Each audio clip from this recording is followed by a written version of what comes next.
Gossip! Sid Davis.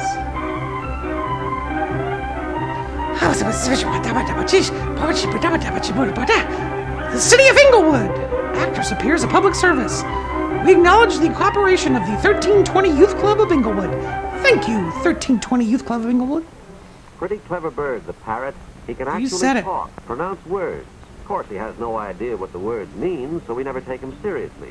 Oh, how do you know? Unfortunately, that's not true with gossips. They use words just as carelessly as the parrot, but sometimes we take them seriously, and often innocent persons are harmed. You see, gossips don't stop to think that words are dangerous. They influence our national life, and in war, they are powerful weapons. Gossips toss words around. How does my breath smell? Does it smell good? Somebody say gossiping is monopolized by women. Oh, it's Gladys Kravitz. Anyone who uses words carelessly, especially to talk behind someone's back, is a gossip. Let me tell you a little story about a gossip. All right. This is Marion. Here's a story of a little gossip. There were some people in my office this particular morning, Mr. and Mrs. Gage and their daughter, Jean. That desk is not real. They told me Jean would have to leave school. Why? Because of the malicious gossip about her. I was shocked, and I asked for details to see if we could do something about it. We began talking, even though Jean thought it was all... Yes!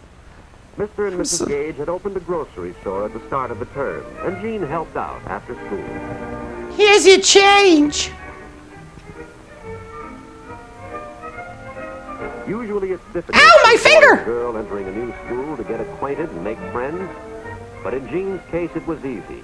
She's a very good artist. Hi, can you tell me where the fire escape, please? Yes, and the prize-winning picture was posted on the bulletin board. That seemed to open the doors for her. All the girls were interested and anxious to meet her. The first friend she made was Janice Nelson. Of course, Marion High is coeducational, and the other half of our student body is always interested in a pretty, popular new girl. Hi, I'm the pretty, popular new girl. Hi. Janice Nelson was introducing her to some of the that's other Janice girls. Nelson. Jack That's Monroe and Bill Ellis, our two ranking Casanovas, were making a little bet as to which would make the first date with her. You guys think I'll get the first date with her? Tell me more, tell me more. Did you? He was waiting on the hey, yeah, you like my shirt? Soon was off to a running start in the competition. Jack wasn't called the best broken feet. Oh, God! Nothing. Besides, man. He still had some trumps in his hand. He has some what's in his hand? Like an open convertible, which had helped quite a few times in the past. Yeah, me and my wife, we have an open convertible. What? Oh my God, is this going to turn into that driving movie we watched? Bill didn't know it yet, but he was about to be outmaneuvered by an old trick, the fake flat tire. Sorry, buddy. Jack was well in the lead now. He drove 12 blocks out of his way to drop Janice off first. Was that a tandem bike? Yeah, Boober. You're Mr. Buddy's Boober. Then he took his time getting Jean back to the grocery store. Hi, Mom. I'd like you to meet this open convertible. Jean introduced Jack to her mother and father, and presto, he'd won. He had a date with Jean for Friday night. And it's the 60s, so the next week they were married. From the time Jack called for her and all during the afternoon and evening, Jean kept thinking to herself how lucky she was that her father had moved. Do you like my Gilligan outfit? So she could attend Marion. She was a brand new student and already... Hey, watch the set of my open convertible. A whole circle of friends had been asked to Thunder play in the the girls' East. club, and now here she was out with a in most the not popular too boy in distant school. future.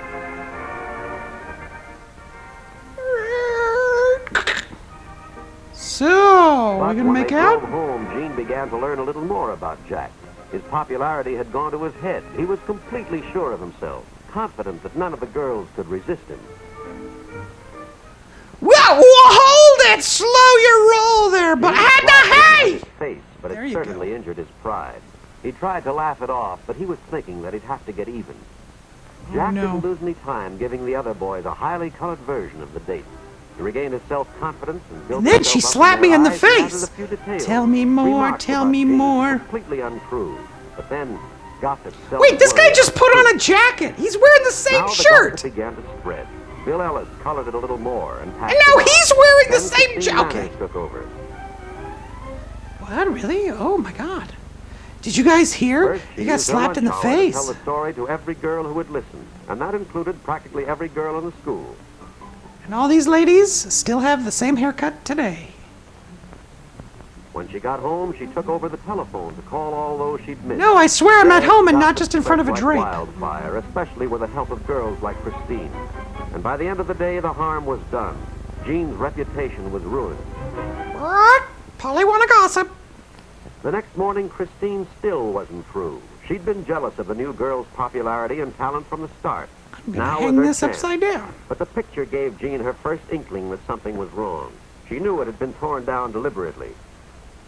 She asked her friend Janice if she'd done something wrong, but Janice was too uncomfortable, embarrassed to tell Jean to her face.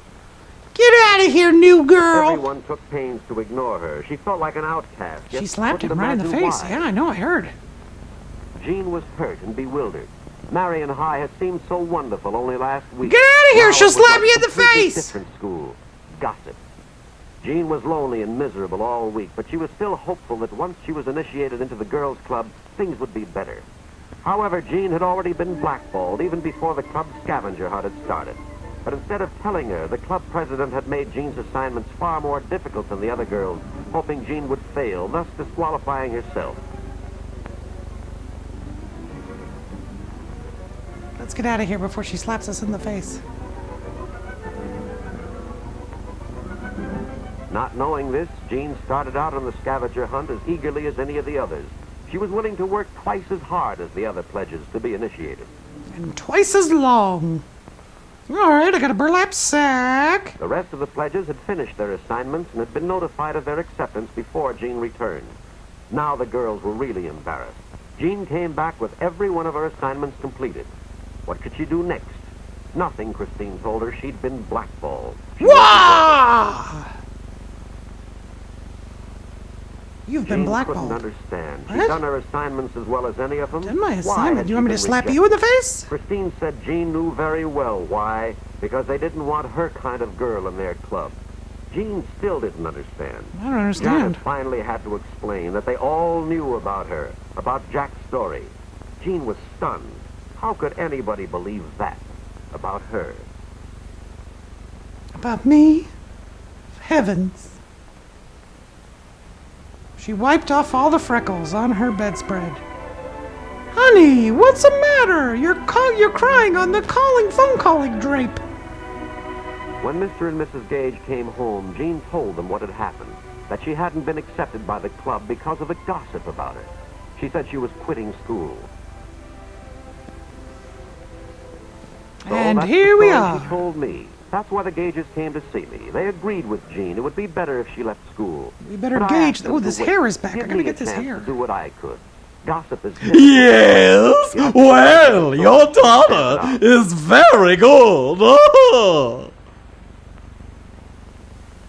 I wish we could hear what he was saying. Hey, we found your hair! It's right here! It's stuck in, sir! Your hair is stuck in the... blank if he was the gossip. Jack was surprised. He thought only women gossiped. Men just, well, boy. talk. He admitted he'd started the talk, but he never realized the harm it would do. When I had finished explaining what his loose talk had done to Jean, Jack asked me what he could do, and I told him a way, the only way. He thought it over. You have to put on a It wasn't show. going to be easy. And It Jean would will be the embarrassing, and we lead both knew star. it. But he finally agreed. All right. Should I go do it now? Yes, you Jack should. credit. He went through with it. His voice broke a few times, but he managed to tell them all. there was nothing So to anyway, that he had everything made I up the told story you was wasn't to blame for true. everything. But that wasn't quite right. I told them that anyone who listened. Now, you will see, put the blame he's on gonna- the person who spreads it. We were going to discuss the problem in assembly, make the whole school aware. I knew of the it! danger, I knew they make were gonna sure put that on a no show! moral student would ever again be hurt the way This Jean is the was. original version of Mean The Girls. next day, the whole student body realized what they had done to Jean.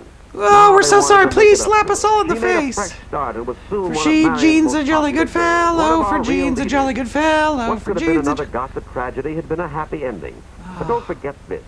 There Okay. needn't have been so much as a near tragedy if our students, instead of imitating this bird, the gossipy parrot, Why had you blaming instead it on copied me? three far wiser creatures, the three little monkeys, who see no evil, hear no evil, and speak no evil. Nappy, is this your puppet show? Oh, look at that. Sid Davis!